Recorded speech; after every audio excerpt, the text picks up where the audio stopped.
అయ్య యేసయ్యా ఇంత ప్రేమ నీకయ్యా. పితా పుత్ర పరిశుద్ధ ఆత్మనామమున ప్రభువునందు మిక్కిలి ప్రియమైన సహోదరి సహోదరులారా, సిలువ నుండి సిరులు మనం ధ్యానించే అంశం, తండ్రి నా ఆత్మని నీ చేతికి అప్పగించుచున్నాను. సిలువలో పలికిన 7వ మాట, తండ్రి నా ఆత్మని నీ చేతికి అప్పగించుచున్నాను. ప్రభు ఏ కార్యం నిమిత్తమైతే ఈ భూలోకానికి వచ్చి 33.5 సంవత్సరాలు బ్రతికి ఉన్నారో ఆ రక్షణ ప్రణాళికను నెరవేర్చి తండ్రికి తన ఆత్మను అప్పగిస్తున్నారు. ఇక్కడ మనం చాలా జాగ్రత్తగా ధ్యానించే అంశం ఏంటంటే, సంతృప్తితో నిండిన వాక్యం.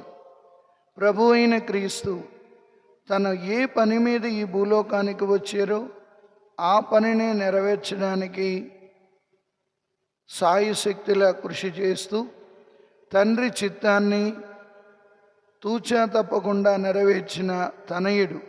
అందుకే తాబోరు పర్వతం మీద మార్కు శుభవార్త 9వ అధ్యాయంలో మనం చూస్తున్నాం, దివ్యవాణి పలికిన మాట, ఇదిగో ఈయన నా ప్రియమైన కుమారుడు, ఈయనను చూసి ఆనందిస్తున్నాను అని దివ్యవాణి పలికిన మాట వింటున్నాం.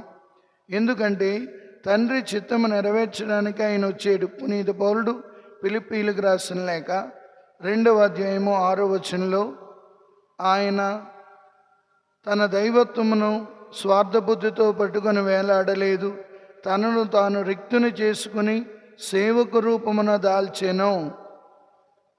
చివరి మరణము వరకు ఆయన విధేయుడై ఉన్నాడని పౌలు గారు ఫిలిప్పీలకు రాసిన లేఖలో చెప్తున్నారు. ఆయన తనను తాను రిక్తుని చేసుకున్నాడు. మనం ఇంతవరకు ధ్యానించి ఉన్నాం. సిలువ క్రింద 3 సార్లు బోర్లపడి 8వ స్థలంలో తన నుండి రక్తం హేరాళంగా కారుతున్నప్పటికీ ఆ కార్యభారముని, ఆ సిలువ యాగాన్ని తండ్రి చిత్తానికి అప్పచెప్పి చక్కగా ఆయన నెరవేరుస్తున్నాడు. ప్రభువునందు ప్రియులారా, మనకి కష్టాలు శ్రమలు కలిగినప్పుడు మనం గురి తప్పుతుంటాం, అవిశ్వాసంలోనికి, నిరాశ నిస్పృహల్లోనికి వెళ్ళిపోతాం.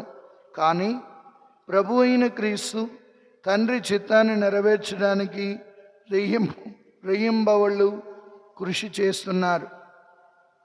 మరి మన అనుదిన జీవితంలో ఒక కార్యం పరిపూర్తి చేసినప్పుడు వచ్చే తృప్తి, ఇక్కడ ప్రభు కూడా తృప్తిగా చెప్పే మాట, తండ్రి నా ఆత్మను నీ చేతికి అప్పగిస్తున్నాను. నేను ఏ ప్రణాళిక నిమిత్తమైతే వచ్చానో ఆ ప్రణాళికను నేను నెరవేర్చి ఉన్నాను. సకల మానవాళిని పాపపు బానిసత్వము నుండి విడుదల చేసి వారిని స్వేచ్ఛాజీవులుగా చేయడానికి వచ్చి ఉన్నాను. ఆ కార్యాన్ని నేను నెరవేర్చి ఉన్నానని తండ్రికి అప్పగిస్తున్నారు. ఆ బాధ్యతను, ఆ కార్యాన్ని నెరవేర్చినని ఆయనకి తృప్తిగా మాట్లాడుతూ చెప్తున్నారు. ప్రియులారా, మనం కూడా మన అనుదిన జీవితంలో ప్రభు మనకు అప్పచెప్పిన పని ఎప్పుడైతే మనం చేయడం మొదలు పెడతామో దేవుడు ఇచ్చే గొప్ప బహుమానాన్ని అందుకోవాలి. అందుకే పునీత పౌలుడు ఫిలిప్పీలకు రాసిన లేఖలో ఆయన చెప్పే మాట 9వ వచనం నుండి చూసినట్లయితే, దేవుడు తనను అత్యున్నత స్థానమునకు లేవనెత్తెను, ఆయన నామం పేరిట పరలోకం, భూలోకం, పాతాళ లోకములు మోకాళ్ళు వంచి వినతులగుదురు. ఎందుకనగా ఆయన ఆ రక్షణ కార్యాన్ని అంత చక్కగా నెరవేర్చినందుకే తండ్రి దేవుడు అత్యున్నత స్థానానికి లేవనెత్తి ఉన్నారు. ఇదే మాటను మనం అపోస్తలుల చర్యలు 7వ అధ్యాయంలో చూసినట్లయితే, స్టీఫెన్ గారిని రాళ్లతో కొడుతున్నప్పుడు ఆయన, తండ్రి ఈ పాపం వీరి మీద మోపకము అని చెబుతూ నా ఆత్మను గైకొనుము అని స్టీఫెన్ గారు కూడా అక్కడ చెప్తున్నారు. ప్రియులారా, కావున మన అనుదిన జీవితాలలో మనకు అప్పచెప్పిన బాధ్యతలను మనం ఎప్పుడైతే దైవ భక్తితో, దైవ ప్రేమతో నెరవేరుస్తుంటామో మనం కూడా బహుమానాన్ని పొందుకుంటాం. తండ్రి నా ఆత్మని చేతికి అప్పగిస్తున్నానని లోకాసు శుభవార్త 23వ అధ్యాయము 44వ వచనంలో చెబుతూ, దేనిని సూచిస్తుంది అంటే నిత్య జీవానికి కుమారుడైన క్రీస్తు నిత్య జీవంలోకి ప్రవేశించడం, ఆయన రక్షణ ప్రణాళికను పూర్తి చేసి శిలువ యాగాన్ని పూర్తి చేసి తండ్రి చిత్తానికి విధేయత చూపించి ఉన్నారు.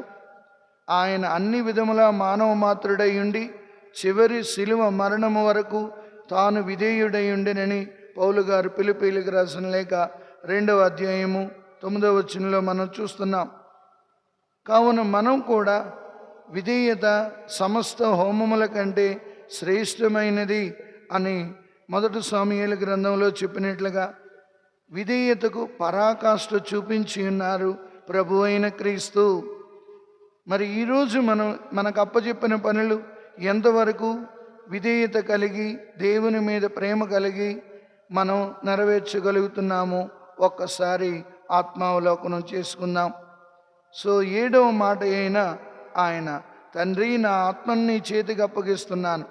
సో మనం కూడా మన వ్యక్తిగత జీవితాల్లో ప్రతిరోజు మనల్ని మనం దేవునికి అప్పగించుకోబడినప్పుడు మనం సురక్షితంగా ఉంటాం, ఆనందంగా ఉంటాం, ప్రభు యొక్క ఆధీనంలో ఉంటాం, అద్భుతాలు చూడగలుగుతాం.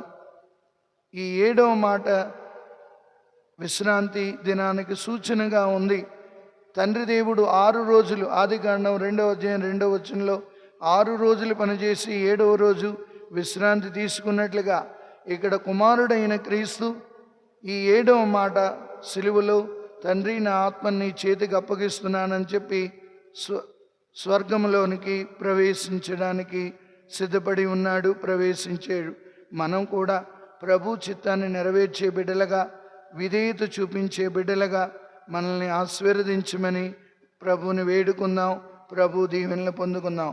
పిత పుత్ర పవిత్ర ఆత్మనామమున ఆమేన్.